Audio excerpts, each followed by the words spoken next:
অভিনন্দন জানাচ্ছি যে আমরা একটি প্রেস মিট কল করেছিলাম এবং আপনারা তাতে সাড়া দিয়েছেন।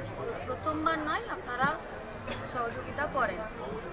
আন্তর্জাতিক কলকাতা বইমেলা শুরু হয়েছে, আমাদের যুবশক্তি স্টল 508 নম্বর।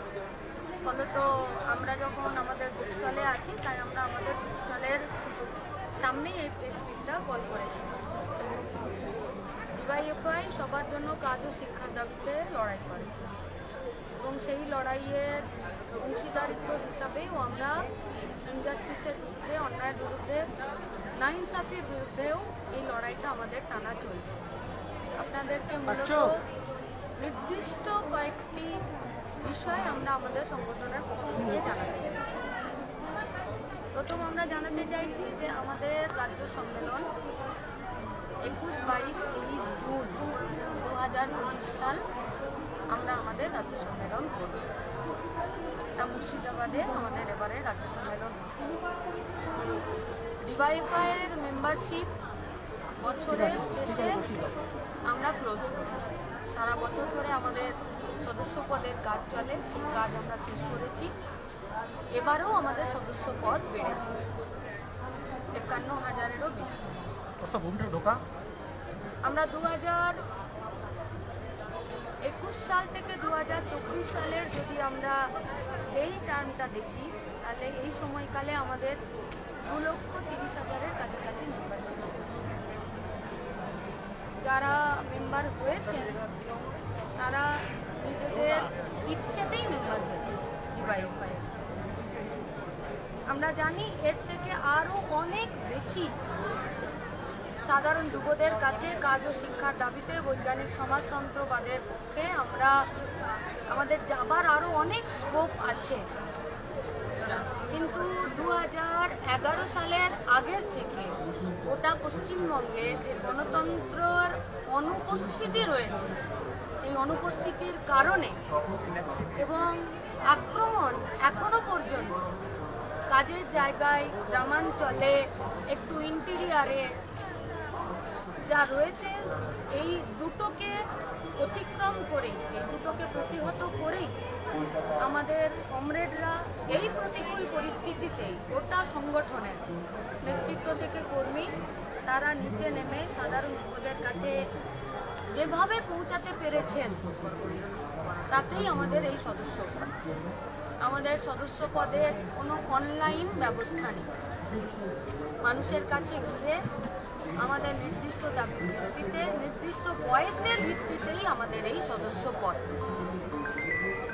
অগ্রগতি কম, মন্থর, কিন্তু এই সময়কালে যারাই সদস্য পদ গ্রহণ করছেন বা করতে পারছেন না, কিছুটা আমাদেরও সাংগঠনিক দুর্বলতা, যে গণতন্ত্র না থাকা, আক্রমণ বাড়া, প্রতিনিয়ত একটি থ্রেট কালচার এবং টেররের মধ্যে নির্দিষ্ট এলাকায় কাজ করা, সেই জায়গা থেকে এর থেকে অনেক বেশি সাধারণ যুবরা আমাদের লড়াই আন্দোলনে অংশগ্রহণ করেন। ফলত যে সকল কর্মী, সমর্থক, সদস্যবৃন্দরা সারা বছর ধরে এই কাজে সাধারণ মানুষের সাথে 15 থেকে 40 এই বয়সের সাথে থাকেন, তাদের দাবিতে লড়াই করেন, আমরা যারা সদস্য হয়েছেন এবং যারা এই সদস্য নিজেরা হয়েছেন এবং অন্যদেরকে করতে নিজেরা ভূমিকা পালন করেছেন, আমরা আমাদের সংগঠনের পক্ষ থেকে তাদের সবাইকে অভিনন্দন, লাল সালাম জানাচ্ছি। এর বাইরে আমাদের যে 2-3টে পলিটিক্যাল কথা, যে আরজি করের ইস্যুতে যা কোর্ট রায় দিল, তাতে এই প্রশাসনের প্রতি সাধারণ মানুষের ক্ষোভ আরও বেশি পুঞ্জীভূত হলো এবং আমরা এটা স্পষ্ট দেখতে পেলাম যে যখন শাসক স্বৈরাচারী হয়ে যায়, তখন তার নিজের একজন রাজ্য সরকারি কর্মচারীকে রাজ্য সরকারি অফিস বা হসপিটাল সেখানেই মেরে ফেলার পরেও, ধর্ষিতা হয়ে যাবার পরও সে ন্যায় বিচার পায় না। উল্টে তার পরিবার, পরিজন, সন্তানহারা মা বাবা যখন এই বিচারের জন্য আকুল, আরতি এবং মেজাজ দেখান, তখন তাদেরকে অপমান করা হয়, তাদেরকেও থ্রেট করা হয়। আমরা তার প্রতিবাদ জানিয়েছি।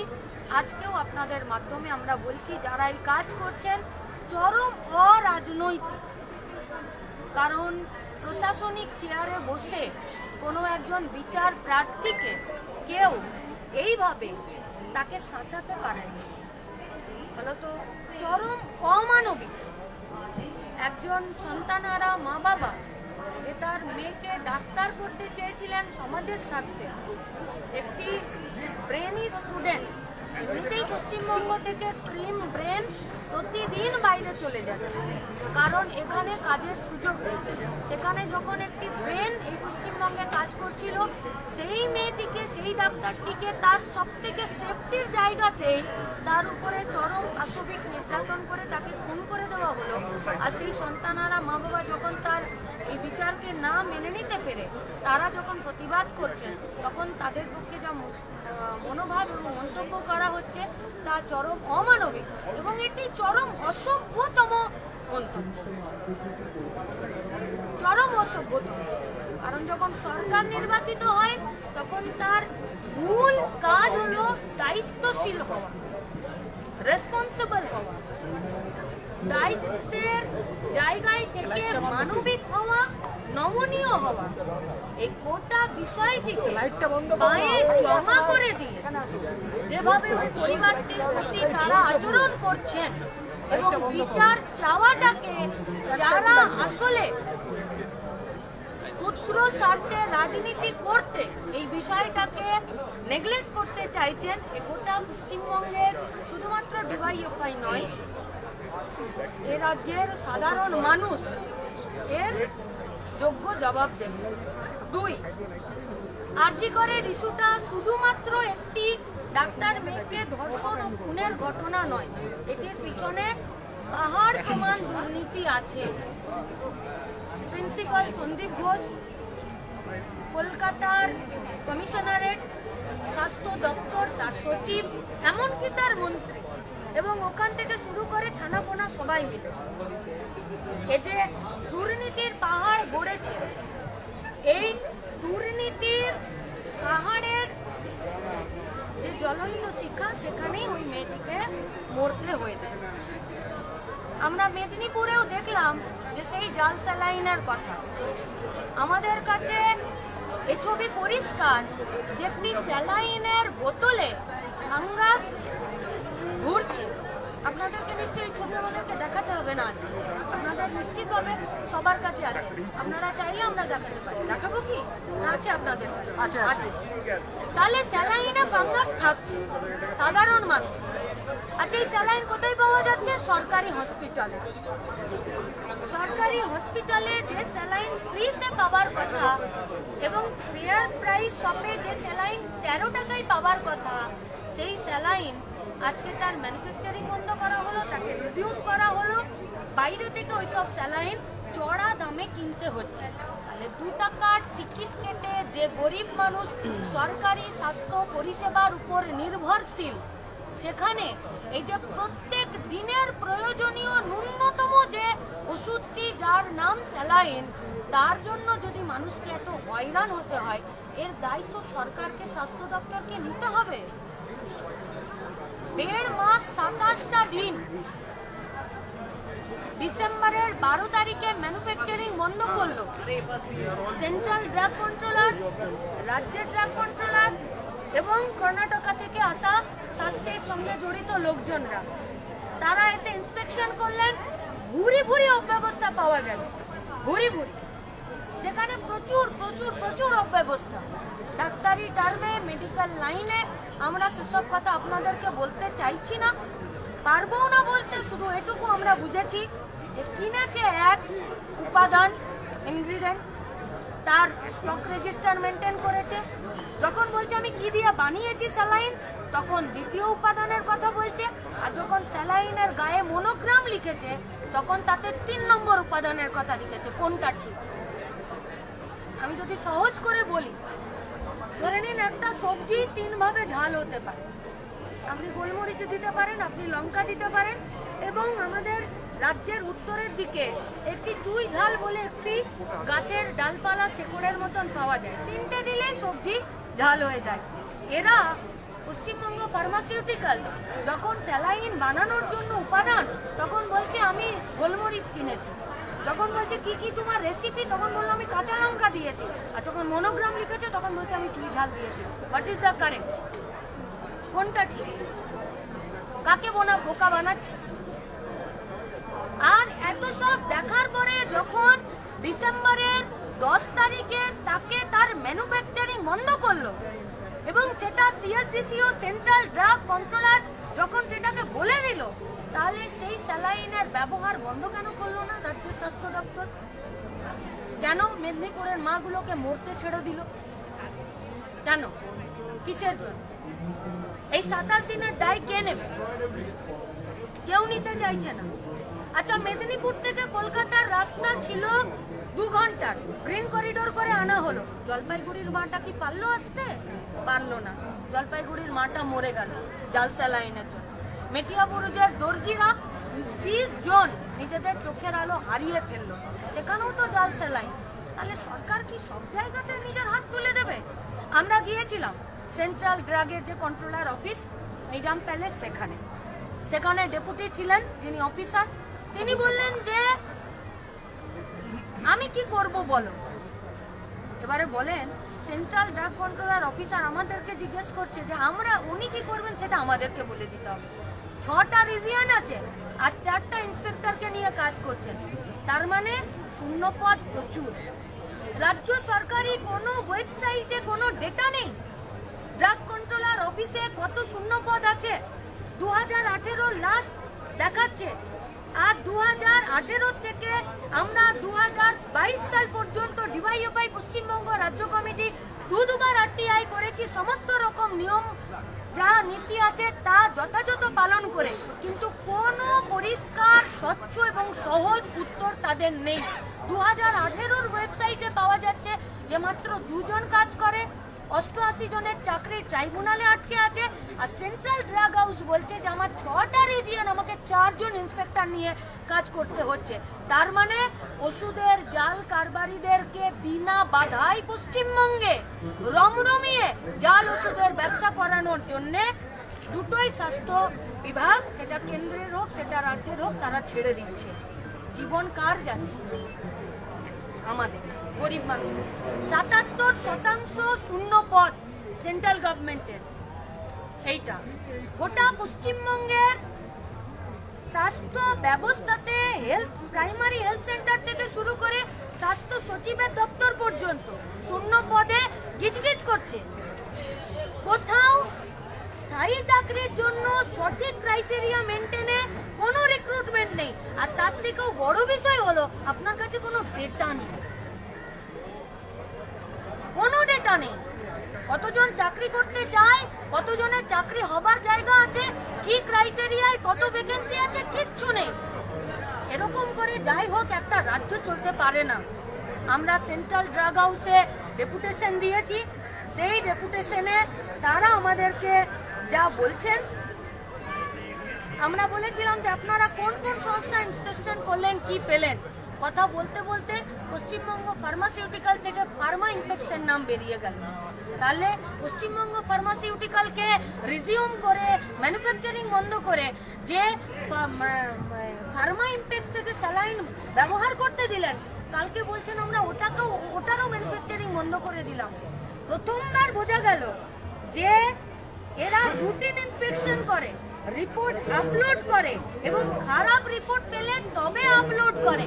27টা মার্কেটিং কমপ্লেন এদের বিরুদ্ধে ছিল, 16টা এরা 14 আর 16টা মোট 16টা এরা স্যাম্পল ইন্সপেকশন করিয়েছে, আর 16টাকে গুড বুকে এরা রাইট চিহ্ন দিয়ে দিয়েছে। কি অথেন্টিকেশন আছে? বলছে এটা পাবলিক ডোমেনে দেওয়া যায় না। পাবলিকের জীবন পাবলিক ডোমেনে দেবেন না? আজকে পশ্চিমবঙ্গের বেশিরভাগ মানুষ সরকারি হসপিটাল থেকে বিতাড়িত হচ্ছে, প্রবঞ্চিত হচ্ছে, সেখানে হয়রানির শিকার হচ্ছে, এবং পশ্চিমবঙ্গের লক্ষ লক্ষ কোটি কোটি মানুষ প্রাইভেট হসপিটাল ডাক্তারদের উপরে নির্ভরশীল। ফলে যদি এটা শুধু সরকারি ডোমেনে থাকে, পাবলিকের জন্য না থাকে, তাহলে কোনো private nursing home, private clinic তারা আমাদেরকে কি স্যালাইন দিয়ে দেবে সেটা জানতে পারবো? তাহলে তো এটা গরিব মানুষের জীবন নিয়ে ছেলেখেলা করছে। আমরা বললাম যে তাহলে আপনারা কোনো অ্যাকশন নেবেন না, ওনারা বলছেন আমাদের কোনো অ্যাকশন নেবার জায়গা নেই। কিন্তু আমরা যা ল দেখলাম তাতে ওনারা যদি দেখেন যে কোনো একটা এই ধরনের কোম্পানি যে জাল ওষুধ বানাচ্ছে তাকে শাস্তি দিতে পারেন, কিন্তু তারা এখনো পর্যন্ত কোর্টে যাননি। আর মেদিনীপুরের জাল স্যালাইনের যে পূর্ণাঙ্গ রিপোর্ট সেও এলো না, মেটিয়াবুরুজের রিপোর্ট নেই, জলপাইগুড়িতে প্রসূতি মৃত্যুর রিপোর্ট নেই। আগামী দিনে অপেক্ষা করে থাকতে হবে পশ্চিমবঙ্গের মানুষকে যে আরও কবে কেউ মরবে, আরও কবে কেউ রাত দখল করবে সেদিনকার জন্য। সরকার কোনো দায়িত্ব নিতে চাইছে না। এর মূল কারণ হলো দায়িত্ব নিতে গেলে কর্মী নিয়োগ করতে হবে, কর্মী নেই। আমাদের তৃতীয় কথা, আপনারা শুনেছেন আরামবাগের স্কুলে, সরকারি স্কুলে গ্রুপ বিতে এনজিও রিক্রুট করে দিচ্ছে। এ হয় কোনোদিন? সরকারি স্কুলে তো এসএসসি নিয়োগ করবে, এসএসসির নিয়োগ আজকে হাইকোর্টে যেভাবে ঝুলছে তাতে যারা যোগ্য প্রার্থীরা তারা রাস্তায় দাঁড়িয়ে আছে। আর সেখানে একটি আরামবাগের স্কুলগুলোতে সেখানে এনজিও সরকারি স্কুলে নিয়োগ করে দিচ্ছে। কি করে হয়? ডিআই বলছেন যেটা স্কুল জানে, কেন আপনি জানবেন না? আপনার স্কুলে একটা এনজিও আপনার কর্মী রিক্রুট করে দেবে, আর তারা হচ্ছে টাকা পয়সা ঘুষ দিয়েছে। তার মানে কি গোটা পশ্চিমবঙ্গে বেকারদের যন্ত্রণা তীব্র। সেই যন্ত্রণা থেকে মানুষ যেখানে যা কাজের সুযোগ পাচ্ছে সেই কাজের সুযোগে তারা সেখানে নিজেদের নাম লেখাতে বাধ্য হচ্ছে। হাজার হাজার টাকা ঘুষ দিয়েছে, ঘুষ দেবার পরে এনজিও থেকে একটি সরকারি স্কুলে রিক্রুট করে দিল, তারপরে তাদের বেতন নেই। যখন চিৎকার করছে তখন বোঝা গেল যে রিক্রুটমেন্ট সরকারি কাগজেই নেই। তাহলে সেই স্কুলের হসপিটাল, সেই স্কুলের হেডমাস্টার, সেই স্কুলের ম্যানেজিং কমিটি আজকে হুগলি ডিআই অফিসে ডিওয়াইএফআই সেখানে ডেপুটেশন দিয়েছে। ডিআই 15 দিনের সময় চেয়েছে। তারা বলেছে যে আমরা ইন্সপেকশন করব। আমাদের পরিষ্কার দাবি, প্রথমে তো হেডমাস্টার মশাইকে তলব করতে হবে, ম্যানেজিং কমিটিকে তলব করতে হবে, শাস্তি দিতে হবে ডিআইকে। ডিআই যদি এ ব্যাপারে কোথাও কোনো শিথিলতা দেখায় তাহলে ডিআইকে দিতে হবে, কারণ আমরা তো নেতা মন্ত্রী চিনি না, আমরা চিনি প্রশাসনিক দপ্তর। তাই গোটা পশ্চিমবঙ্গ, গোটা ভারতবর্ষের ক্ষেত্রে বেকারত্বের যা যন্ত্রণা, সেই যন্ত্রণার সুযোগ নিয়ে যারা চারিদিকে উঁকি ঝুঁকি এবং ঘুষ নেবার কাউন্টার খুলে রেখে দিয়েছে, সেই জায়গাতে গোটা পশ্চিমবঙ্গের বেকার যুবক যুবতীদেরকে বাঁচানোর জন্য এই লড়াই ডিওয়াইএফআই এর আরও চলবে। আগামী দিনে 28শে মার্চ বেকারি বিরোধী দিবস। 2025 সালের এই 28শে মার্চ ডিওয়াইএফআই আরও বামপন্থী সংগঠনগুলোকে সাথে নিয়ে, যুব সংগঠন, ছাত্র সংগঠনগুলোকে সাথে নিয়ে এ লড়াই আরও তীব্র করবে এবং একদম গ্রাসরুট থেকে শুরু করে রাজ্যের সর্বোচ্চ স্তর পর্যন্ত এই লড়াইয়ে থাকবে। আর এই লড়াইয়ে আপনারাও আমাদের সাথে থাকবেন মানুষের কাছে এই যন্ত্রণার কথা পৌঁছে দেওয়ার জন্য। সেই কতগুলো কথা আপনাদেরকে জানানোর জন্যই আমরা আপনাদেরকে ডেকেছি। আজকে নৈহাটিতে সেই মালদার কালিয়াচকের মতো একজন তৃণমূল কংগ্রেসের কর্মী তাকে গুলি করা হলো, লক্ষ্যভ্রষ্ট হলো, তাকে তাড়া করা হলো, ইট দিয়ে মাথা থেতলে তারপর গুলি করে খুন করা হলো। তৃণমূল বলছে বিজেপি, বিজেপি বলছে তৃণমূলের অন্তর। তার মানে নৃশংসতাটা শুধু আরজি করে রাস্তাতেও আছে। আর এই নৃশংসতা যেমন আরজি করে হাত তুলে দিল যারা অন্যায়কারী, যারা চরমতম হিংসতার পরিচয় দিল, যখন সেখানে অপরাধীদেরকে বাঁচানো হয় তখন পশ্চিমবঙ্গের রাস্তাগুলো এইভাবেই হাইনাদের দখলেই চলে যায়। সেটা গোষ্ঠী কন্দল হোক, সেটা রাজনৈতিক কন্দল হোক, আসলে মরছে মানুষ। মেয়াতির সরস্বতী পুজো নিয়ে এমন একটা জায়গায় চলে গেছে যে হাইকোর্টের বিচারপতি জয়সেন গুপ্ত সে নির্দেশ দিয়েছে যে কোথায় পুজো হবে, যোগেশচন্দ্র ল কলেজের ঘটনা, কোথায় পুজো হবে সেটা পুলিশ কলেজের প্রোটেকশন করতে হবে, পুলিশ প্রোটেকশন দিয়ে পুজো হবে এবং পুরোটার ভিডিও রেকর্ডিং করতে হবে। এরপর তো বোধহয় হাইকোর্টে আমার ভাতের হাঁড়ি চাল আদা সেদ্ধ করা হলো, তার জন্য বোধহয় হাইকোর্টকে কোনো জবাব দিতে হবে। এগুলো কোনো ইস্যু বলুন? পশ্চিমবঙ্গের স্কুলগুলো আজকে ছাত্র শূন্যতা, মাস্টারমশাইয়ের শূন্যতা, গ্রুপ ডি গ্রুপ সি এর শূন্যতা, কলেজগুলো সিট ফুল হচ্ছে না, বেকাররা চাকরি পাচ্ছে না, পরিযায়ী শ্রমিক হয়ে যাচ্ছে, সেখানে পুজো কোথায় হবে তার জল গড়াচ্ছে হাইকোর্ট। প্রত্যেকটা দিন ডিরেলড হয়ে যাচ্ছে পশ্চিমবঙ্গের যুবক যুবতীরা, এর বিরুদ্ধেই আমাদের লড়াই। খাস কলকাতার বুকে বাইপাসের ধারে একটা তরুণীকে আঘাত করেছে, বললাম তো, সামনের দিকে অপরাধ প্রবণতার বিরুদ্ধে কোর্টের রায় থাকে না, সরকারের ইচ্ছে থাকে না, এবং সাধারণ মানুষ যখন এইসব দুষ্কৃতীদের কবলে ফেলে দেয়, এই ঘটনা প্রতিদিন দিনে রাতে ঘন্টায় ঘন্টায় বাড়তে থাকে। পুলিশের সক্রিয়তা কতটি ঘটনাকে এড়ানো যায়? পুলিশের সক্রিয়তা নেই কেন প্রশ্ন তো এখানে, তাহলে কি কেউ পুলিশকে অপরাধ দমনে সক্রিয়তা নিতে মানা করছে, আর আন্দোলনকারীদের উপরে অ্যাটেম্প টু মার্ডার আর পেটানোর জন্য সক্রিয়তা বাড়াতে বলছে? কোশ্চেন তো এখানে। আচ্ছা, সরস্বতী পুজো নিয়ে আরও দুটো ইনসিডেন্ট, একটা হচ্ছে অ্যান্ড্রুস কলেজে তৃণমূল ছাত্র পরিষদের দুই গোষ্ঠীর মধ্যে পাস আউট ছাত্রীকে তার দলবদলের বিরুদ্ধে মারধরের এবং ধর্ষণের বিরুদ্ধে অভিযোগ করেছে। পাল্টা নিশ্চিত অভিযোগ কোহিনুর মজুমদার। দেখুন, পশ্চিমবঙ্গে তো আজ স্কুলগুলোতে কোন পুজো কি হচ্ছে তার ব্যাপার নয়, এগুলো একটি সামাজিক কাজকর্ম বলেই চলে এসেছে, একদম সামাজিকভাবে। কেউ কোনোদিন এর বিরুদ্ধে এর পক্ষে হয়নি, কিন্তু আজকে পশ্চিমবঙ্গে আরএসএস এর শাখা বিস্তার, বিজেপির এখানে সব থেকে বেশি স্বেচ্ছাচারিতা এবং বিজেপির সংগঠনের বিস্তারের ফলে প্রত্যেক দিন কাজের প্রশ্ন, পেটে ভাতের প্রশ্ন, মাথায় ছাদের প্রশ্ন পিছনের সারিতে চলে যাচ্ছে, আর এই প্রশ্নগুলো আসছে, এবং সরকার এইসব প্রশ্নগুলোতে তারা নিজেদেরকে ইনভলভ করতে সব থেকে বেশি উৎসাহী এবং ইন্টারেস্টেড ফিল করে, কারণ তারা চায় যে কাজের প্রশ্ন, পেটে ভাতের প্রশ্ন এগুলো পিছনের সারিতে চলে যাক, বাকি প্রশ্নগুলো সামনে চলে আসে। কালিয়াচকে যেটা হয়েছে সেটা তৃণমূলের গোষ্ঠীদ্বন্দ্ব এখনো পর্যন্ত পাওয়া গিয়েছিল, তো নৈহাটিতেও কি মনে হয় যে এটা শাসক দলের এই ঘটনা? হয় গোষ্ঠীদ্বন্দ্ব নইলে রাজনৈতিক কন্দল, কিন্তু যে কোনো দ্বন্দ্ব, যে কোনো কন্দল পুলিশের নিষ্ক্রিয়তার ফল। হসপিটালের ভেতরে আমাদের মেয়েটাকে ধর্ষণ করে খুন করে দিল সামনে একজন রাজ্য সরকারি কর্মচারী, তো সে তার সব থেকে সেফেস্ট জায়গাতে সে ধর্ষিতা খুন হয়ে গেল। মুর্শিদাবাদের কোথায় আপনাদের সম্মেলনটা হয়? বহরমপুর।